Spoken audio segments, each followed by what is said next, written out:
tal, queridos amigos? Bienvenidos una vez más a una de nuestras cápsulas jurídicas. En esta ocasión vamos a hablar acerca de la crisis pospandemia que se va a presentar derivado de la pandemia por COVID-19. En ese sentido, vamos a abarcar este estudio en diferentes sectores, es decir, en el sector económico, en el sector político, en el sector social, educativo, así como en el jurídico.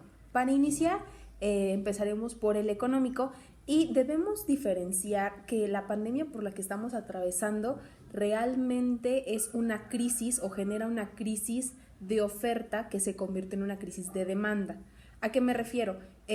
Originalmente esto del COVID-19 provocó una oferta, que la oferta disminuyera.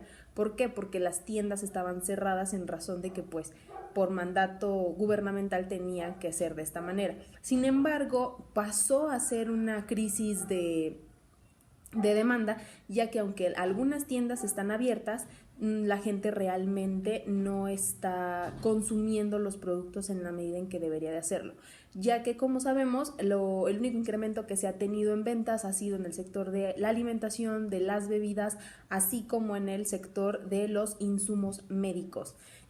Las crisis que son de este tipo de oferta y de demanda no son tan catastróficas como las crisis financieras. En las crisis financieras sí es cuando se ve trastocado el tejido industrial, es decir, no hay liquidez para nadie. En este caso, algunos sectores son los que están lastimados, se está empezando a ver el deterioro económico. Sin embargo, cuando las crisis son totalmente financieras, ahí sí ya hay un problema total. Los esfuerzos del gobierno están encaminados a evitar que esta crisis de oferta y de demanda se convierta en una crisis financiera.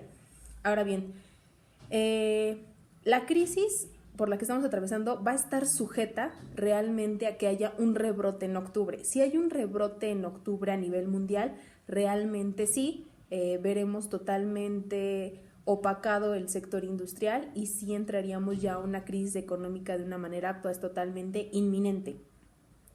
Cuando las empresas no tienen liquidez, ¿qué es lo que actualmente está sucediendo? Liquidez se refiere a que los activos de las empresas y estas por sus mercancías se conviertan en dinero. Cuando no se obtiene esta liquidez por parte de las empresas, lo que se tiene que hacer son tres cosas. La primera opción es pues reducir costos o aplazar algunos endeudamientos o deudas que tengas pendientes por pagar. En segundo es pedir préstamos al banco. Y como tercera opción, y esta ya es un poquito más personal, es recurrir a lo que es el factoraje inverso. En primer término, como sabemos, pues reducir o aplazar costos es una medida que pues realmente algunas empresas podrán hacerlo, otras no. El pedir préstamos, se está viendo bastante afectado el sector de las MIPYMES, en el sentido de que pues los bancos no están accediendo a hacerles préstamos. De ahí que muchas de ellas se vean en la penosa necesidad de tener que liquidar o disolver sus sociedades, tema que vamos a abordar en un momento más, por ser del interés de nuestro auditorio. El factoraje al que hago referencia, que es el factoraje inverso, consiste en que estas empresas vendan a otra sus cuentas pendientes por cobrar. Al hacerlo, ellos obtienen liquidez de forma más pronta, pero este factoraje funciona en la medida en que se les va a efectuar un descuento de esa cantidad que está pendiente por cobrarse. Entonces, pues sí resentirías una pérdida, pero obtendrías una liquidez a corto plazo. También tenemos que el problema de la liquidez no se debe convertir en un problema de solvencia. ¿Por qué?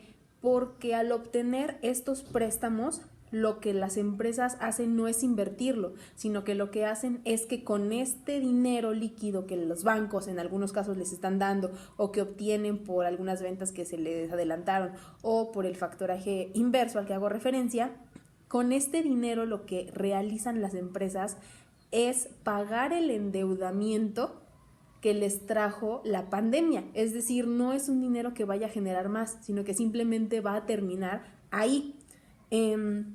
De ahí que el gobierno tenga que procurar que los problemas de liquidez de las empresas no se conviertan en un problema de solvencia, ya que en México, la economía de México está basada en lo que son las micros, pequeñas y medianas empresas, ya que, como lo menciona una nota del Economista, Existen 4.1 millones de micros, pequeñas y medianas empresas en el país, las cuales generan un 78% de empleos en México.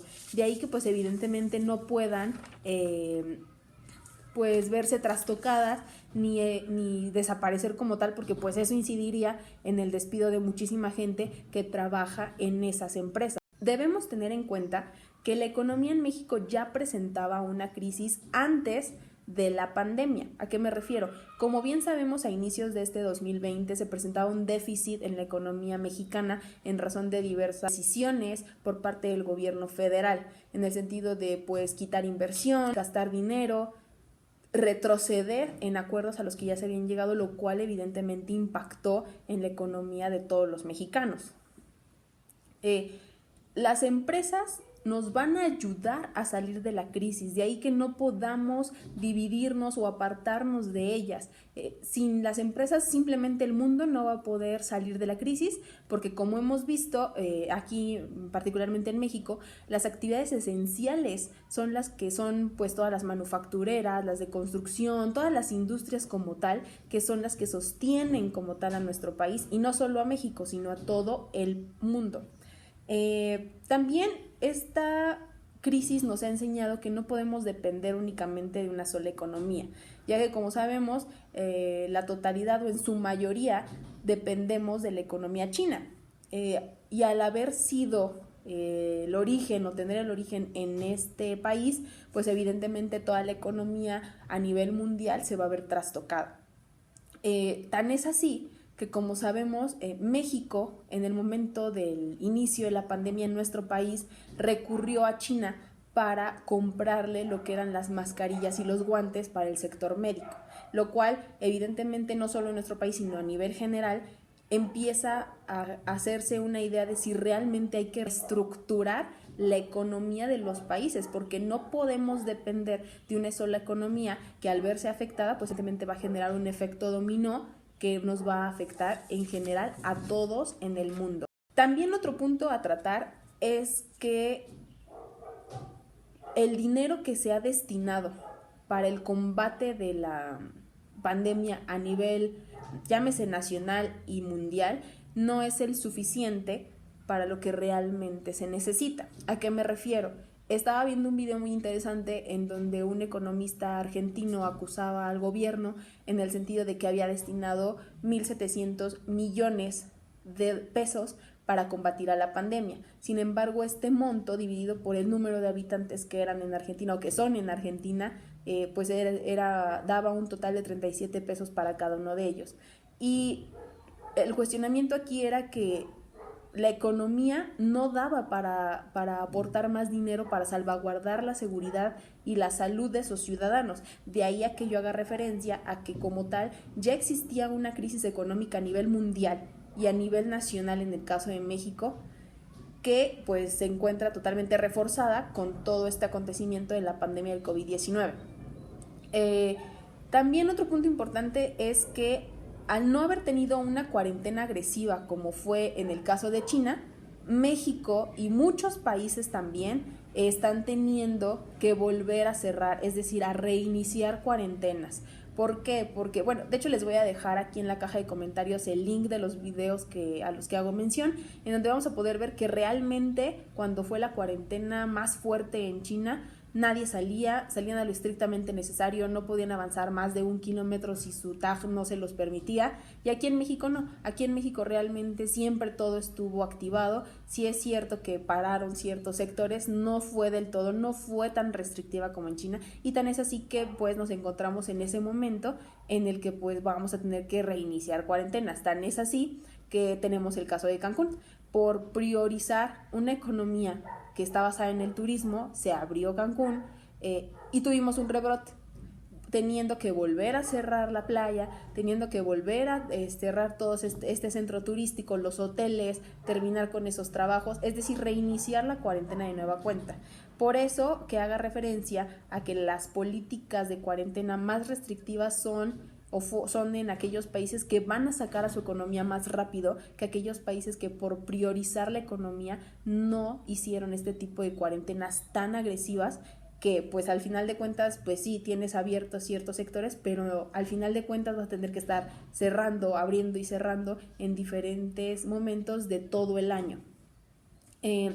Para esto también debemos de dejar un poquito al lado el pensamiento individualista que tenemos y pensar un poquito más como estos países en el pensamiento social, ser un poquito más colectivos, porque si bien tú no tienes ningún síntoma, pues sí puedes ser portado. Entonces hay que hacer esto en pro de todas las economías, en pro de todas estas pequeñas y medianas empresas que pueden cerrar si es que se continúa con este esquema de abrir y cerrar negocios y reiniciar cuarentenas, ya que ningún país, y mucho menos México, va a soportar este tipo de esquema de estar abriendo y cerrando negocios, porque en algún momento las empresas simplemente su liquidez se va a acabar, los préstamos ya no va a haber y van a tener simplemente un problema de solvencia que va a generar que se cierren estas fuentes de empleo. Hay que tener presente que va a colapsar el turismo, las remesas también van a disminuir y lo curioso de todo esto es que muchos países basan su economía en esto. Claro ejemplo es México. En México es un país totalmente turístico que si seguimos con esto de evitar una cuarentena restrictiva como fue en China, que yo realmente considero que ya no se puede realizar porque ya la gente ya no puede seguir en su casa. Esto se tenía que hacer a inicios de la cuarentena, es decir, de marzo a abril, a mayo. Una cuarentena de verdad restrictiva que ya ahorita sinceramente no creo que se pueda establecer porque la gente ya no cuenta con ningún recurso que los haga quedarse en su casa. Sinceramente la gente ahorita sí ya necesita salir. Entonces el turismo va a colapsar, va a subir de manera internacional hasta que exista una vacuna. Eso es seguro. Mucha gente me ha dicho, no, pero si hay gente en las playas, hay gente viajando en México. Sí, en México, pero a nivel internacional no. Las fronteras están cerradas, los aeropuertos muchos no están funcionando. En México sí, pero pregúntenle a cualquier japonés, alemán, que le inviten a venir a un país aquí de América Latina y les van a decir que evidentemente no. ¿Por qué? Porque se tiene otro tipo de pensamiento, otro tipo de cultura. Y ese turismo internacional es el que más ingresos le genera a este sector, que es el del turismo. Entonces, ese es el sector que tenemos que cuidar. Es por eso que tenemos que cuidarnos todos para cuidar la economía de estas empresas, que se reactive más rápido y así poder salir y evitar una crisis que, bueno, se postergue por 3, 4 años. Visto todos estos temas que menciono del turismo y de las remesas, debemos tener presente que evidentemente tiene que haber una reestructuración del gobierno, del Estado. ¿Por qué? Porque no puedes mantener tú como Estado una economía que se sustente en el turismo y en las remesas. Porque evidentemente si en alguna de estas dos se ven trastocadas, tu economía indudablemente va a caer, se va a desplomar, lo cual evidentemente pues no puede suceder. De ahí que muchos países estén pensando en una reestructuración interna para no depender únicamente de estos sectores económicos que les proporcionan ingresos. También tenemos que la entrada en vigor del Tratado del TEMEC es evidentemente una consecuencia de la crisis. ¿Por qué? Porque como bien sabemos, el TEMEC es un tratado que desde su entrada en vigor genera un ambiente de seguridad a los inversionistas, es decir, ya no es tan volátil, ya sabes qué reglas van a aplicar, a qué te estás enfrentando si decides invertir, si decides meterte a este gran mercado que se encuentra contemplado por Canadá, Estados Unidos y México. Con esta entrada en vigor lo que se hace es generar un escenario de certidumbre en cuanto a las inversiones. De ahí que yo considere que la entrada en vigor de este tratado entró en el mejor momento, ya que genera este ambiente de seguridad al que hago comento. ¿Por qué? Al menos en México, según la Comisión de Comercio Exterior de la Confederación de Cámaras Industriales, prevé que con él se atraigan por lo menos 20 millones de dólares de inversión que equivalen al 25% de inversión que realizaba Estados Unidos en China. El reto que ahora México tiene es utilizar o buscar ocupar esos espacios que va a dejar China para atraer toda esa inversión que se estaba yendo a este país. Como beneficios o como un punto muy esencial, tenemos pues que existe la guerra comercial entre el presidente de Estados Unidos, Donald Trump, con los chinos, más la pandemia que se está generando. La pandemia también nos ha provocado que se cuestionen de muchas maneras la globalización, en el sentido de buscar ahora la regionalización, es decir, buscar que las cadenas productivas sean más cortas, que estén más cerca de las áreas de producción para contar con esas materias primas. Es decir, por eso México tiene una gran oportunidad de hacerse de toda esta inversión si es que lo sabemos aprovechar. También hay que mencionar que si México obtiene o atrae toda esa inversión que está ahorita en China y esas empresas se instalan en México, como país tendremos que garantizar su permanencia, lo cual pues realmente sí ve un poco complicado, ya que como sabemos el gobierno que actualmente se encuentra en el poder es un poco cambiante, es un tanto... no da seguridad a las empresas, no da seguridad a las inversiones, así como algo autoriza, lo echa de reversa. Entonces, si eso llega a pasar, los empresarios simplemente se van a ir. Y lo que único que se va a provocar es que aún y con el tratado, México sea descartado como un país posible de inversión, lo cual sería una lamentable pérdida, ya que pues si ya tenemos la oportunidad de poder atraer esa inversión, pues tendríamos que poderla cuidar, generar ese escenario de certidumbre para que ellos se queden y atraigan a más inversionistas a nuestro país. Las reglas de origen, como bien hago mención, son aquellas que evidentemente van a llamar o van a llamar la atención de todos estos inversionistas, ya que ellas van a generar que las empresas quieran o tengan la iniciativa de invertir para cumplir con estas y pues hacerse obviamente de ingresos. Pasando a otro tema, tenemos que los hábitos de consumo evidentemente van a cambiar. ¿Por qué? Porque como lo mencioné en un inicio, la gente únicamente ahora está comprando alimentos, bebidas y materiales del sector salud. Cubrebocas, guantes, caretas, gogles, de todo esto. Han bajado las ventas de todos los demás sectores, ya que los consumidores están priorizando las compras de diversos objetos, evitando pues el mal gasto del dinero en algunos casos, en otros pues están buscando el ahorro, en otros más pues ya ni siquiera tienen esa fuente de ingreso que les permitía adquirir ciertas mercancías que pues en estos momentos consideran ya no son indispensables o no son necesarias para su mantenimiento.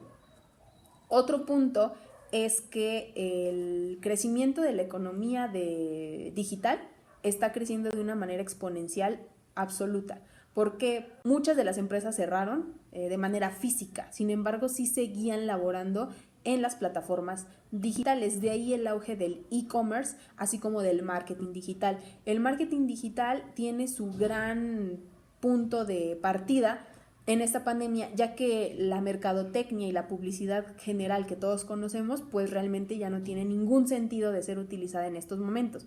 El marketing digital sí, ya que como sabemos a través de estas plataformas que te permiten hacerlo, tú como proveedor, como empresa, puedes generar o determinar una cierta cantidad para financiar una campaña que se haga para publicitar tus productos en internet, ya sea en la plataforma de Google, ya sea así como en Facebook, y pues hacerle a los consumidores, hacerles llegar toda la información referente a tu marca, así como posicionarte dentro de los primeros buscadores y atraer la atención de todos los consumidores. De ahí que, bueno, se tenga un crecimiento total y absoluto dentro de esta industria que es del marketing digital, y pues evidentemente incide en los hábitos de consumo de la gente. Anteriormente no se tenía esa cultura de comprar por internet, pero ahora con esto sí.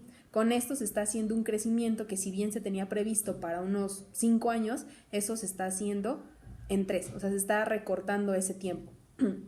Otro punto importante de hábitos de consumo y todo lo referente a la tecnología es que todas aquellas personas que trabajen en sus casas por cuestiones de que su labor se los permita o bien trabajen dentro del sector de la tecnología y la economía digital, tienen asegurado su empleo.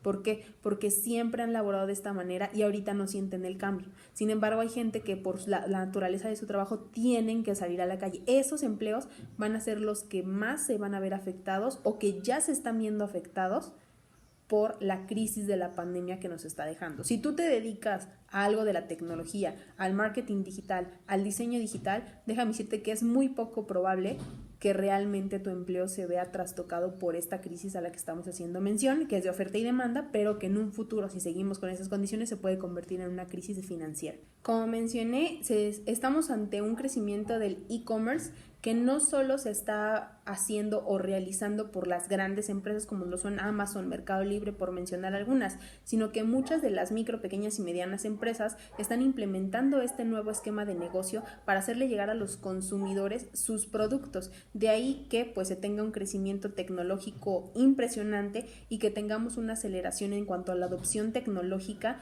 Yo considero que la más grande que vamos a tener en la humanidad en un tiempo récord, ya que como menciono, lo que se tenía previsto hacerse en 10 años lo estamos haciendo de manera acelerada en 6 meses. Otro punto que me gustaría tocar es lo referente a la educación. Aquí no creo que sea una crisis, aquí yo creo que más bien va a ser un beneficio en el sentido de que pues aún y con todos los avances tecnológicos que teníamos, no se tenía esa cultura de enviar las tareas o de trabajar como lo hace, en este caso lo cito, el Sistema de Universidad Abierta de la UNAM, SUA, que ellos realmente no ven la diferencia en cuanto a su sistema de educación. Ellos realmente lo siguen viendo de la misma manera. Sin embargo, todos los que éramos, por ejemplo, yo en mi caso era presencial y los que siguen en ese esquema, pues sí ven la diferencia, sí ven el cambio y empiezan a reconsiderar si realmente lo que pagaban de colegiatura amerita que ahorita se esté realizando una educación pues a través de una plataforma cualquiera, ¿no? Sin embargo, pues no es eso lo que tenemos que tener presente, sino que tenemos que tener presente que tanto profesores como alumnos deben tener esta capacitación, deben de adaptarse a la situación por la que estamos atravesando y adoptar esta tecnología que ya teníamos, pero que habíamos dejado un poquito en desuso. También se tiene una crisis política en el sentido de que a nivel mundial, no solo en México, se están cuestionando los modelos de gobierno y de Estado que actualmente rigen los países. Esto se cuestiona en la medida en que los dirigentes de los estados protejan a su población. ¿Por qué? Porque en caso de que no procuren disminuir el impacto que se tenga a causa de la pandemia por el COVID-19 en materia, como ya mencioné, económica, social, de todo, se van a empezar a repreguntar si realmente ese gobierno es el que tienen que tener en el poder. ¿Por qué? Porque están viendo las limitaciones que tienen en cuanto a protegerlos en la salud, en la economía y en el trabajo, que es lo que principalmente mueve a todo el mundo. Entonces, de ahí que se empiece a reconsiderar una reestructuración en el sistema de gobierno que se tiene en todos y cada uno de los países, lo cual es sumamente importante y relevante porque pues realmente quisiéramos saber si en otros países o incluso en México se va a repensar ese cuestionamiento, que como en México ya habíamos mencionado anteriormente, ya presentaba una crisis económica previo a la pandemia. Ahora bien, hemos llegado a lo que sería el punto de las medidas internas que deben tener las empresas torno a esta crisis que se viene dando por causa del COVID-19.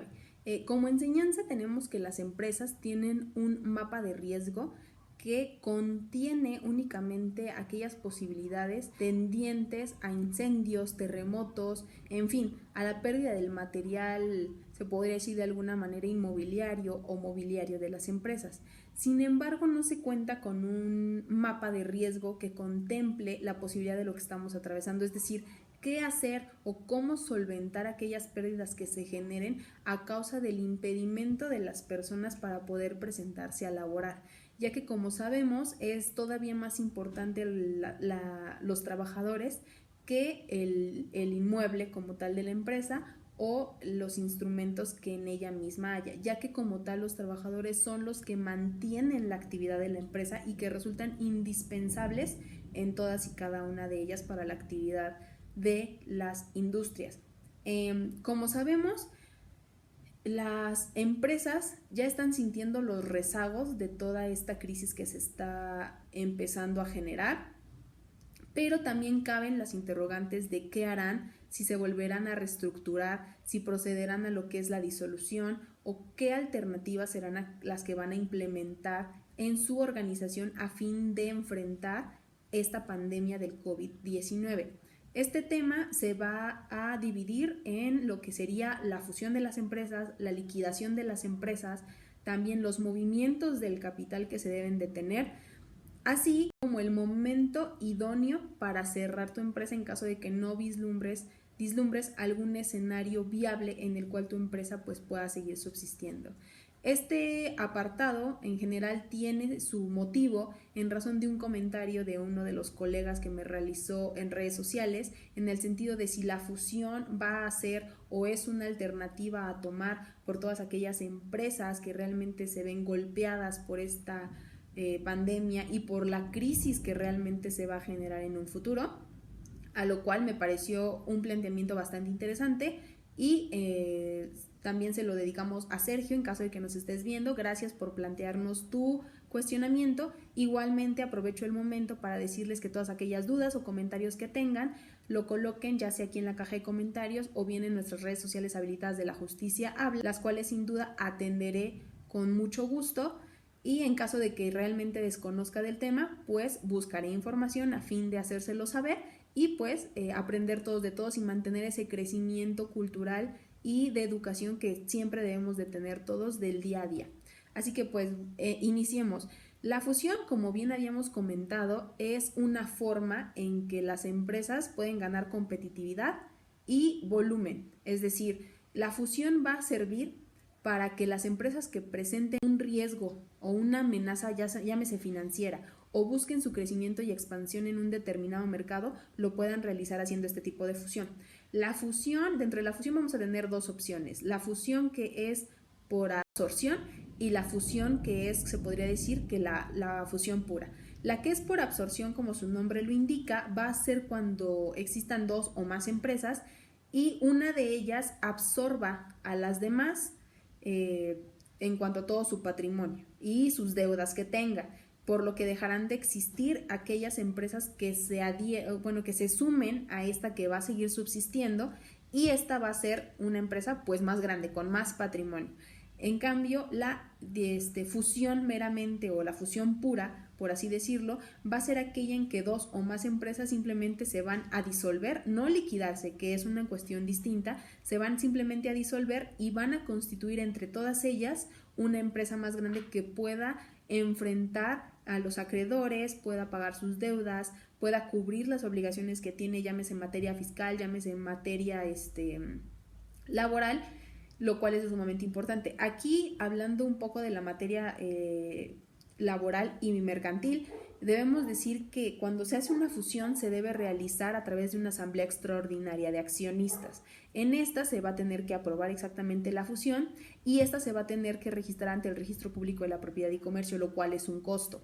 También de igual manera en materia fiscal existe una jurisprudencia que de igual manera se las voy a dar aquí abajo en la caja de comentarios, que salió de una contradicción de tesis que fue resuelta por la Suprema Corte de Justicia de la Nación, la cual menciona que la fusión va a tener su entrada en vigor desde el momento en que se suscribe o se fija la fusión de la misma. Se tenía un criterio ahí de si realmente surtía efectos frente a terceros desde que se firmaba o bien desde que se inscribía en el Registro Público de la Propiedad y Comercio, lo cual ya fue resuelto por la sala y entendieron que va a surtir efectos desde el momento en que se firma, es decir, no hasta que se registra en el registro público, sino hasta que se firme. Se las voy a dejar aquí para que también la chequen, la comenten y sea de su conocimiento. Mencionando la fusión, sí, evidentemente me resulta una opción viable que pueden implementar muchas empresas que realmente no quieran liquidar sus empresas, sino que la hagan más grande a fin de que puedan solventar todas aquellas obligaciones o endeudamientos que tengan con otra empresa que las pueda absorber, o bien crear una empresa grande entre todas ellas para enfrentar todo este tipo de cuestionamientos. Otra opción que tenemos es la liquidación de las sociedades, que como bien ya mencionamos, se tiene que sustentar en una de las causales previstas en el artículo 229 de la Ley General de Sociedades Mercantiles, dentro de las cuales tenemos como causal de disolución que pues ya se tenga la imposibilidad en cuanto a cumplir el objeto social para el cual fue constituida la empresa. Asimismo, tenemos que es una causal la pérdida de las 2/3 partes del capital social. El capital social más que nada es pues el patrimonio de la empresa, el cual si no tenemos pues realmente va a ser imposible cumplir el objeto social, que sería lo que antes les mencioné. Y también debemos mencionar que el capital social es un requisito previsto en ley para la constitución de las empresas, por lo cual si ya realmente no tienes ningún capital social, pues evidentemente no va a poder subsistir tu empresa. Otra opción que tenemos, un poco menos agresiva que la liquidación, es el movimiento de capital.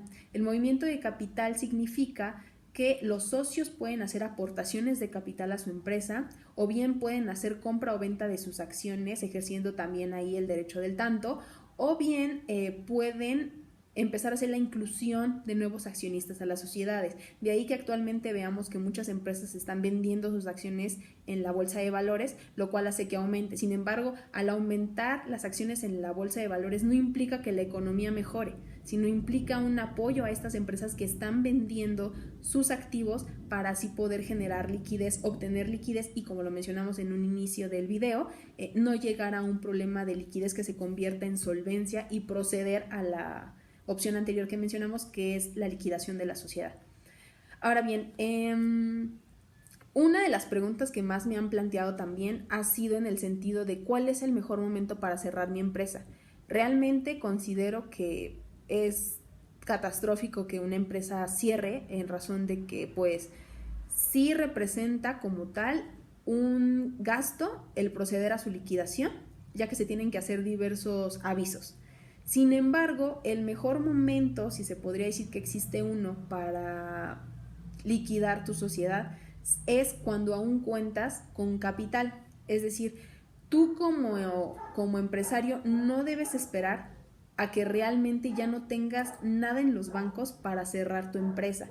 Realmente lo que tienes que hacer es irte con el poco o mucho flujo de efectivo que tengas, vislumbrar los escenarios que tengas para que tu empresa salga adelante, y si realmente después de este análisis ves que no hay ninguna opción viable para continuar prestando el servicio de tu objeto social, ahí es cuando tienes que cerrar la empresa para que ese flujo de efectivo que tienes puedas tenerlo y reinvertirlo en un negocio que se adapte más a la situación económica y social por la que estamos atravesando. Es decir, si tú crees que ya tu empresa no tiene ningún sentido que exista, porque independientemente de que se abra el comercio, la gente no va a ir a consumir ese producto que tú les estás vendiendo, lo mejor es que cierres y ese flujo de efectivo que tengas lo utilices para solventar algunas pocas deudas que tengas, y ese dinero lo reutilices para invertir en un nuevo negocio que sabes que te va a dejar en estos momentos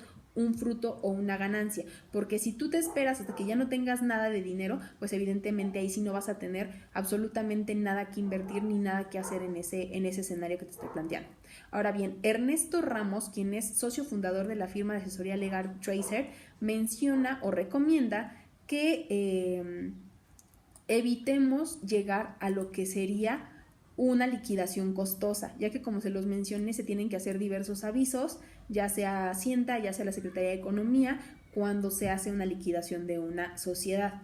Él lo que menciona es que debemos esperar 2 años, dejar de operar durante 2 años, para que durante ese lapso uno vaya viendo si realmente tu empresa tiene alguna posibilidad de avanzar, es decir, de salir de ese hoyo en el que se encuentra.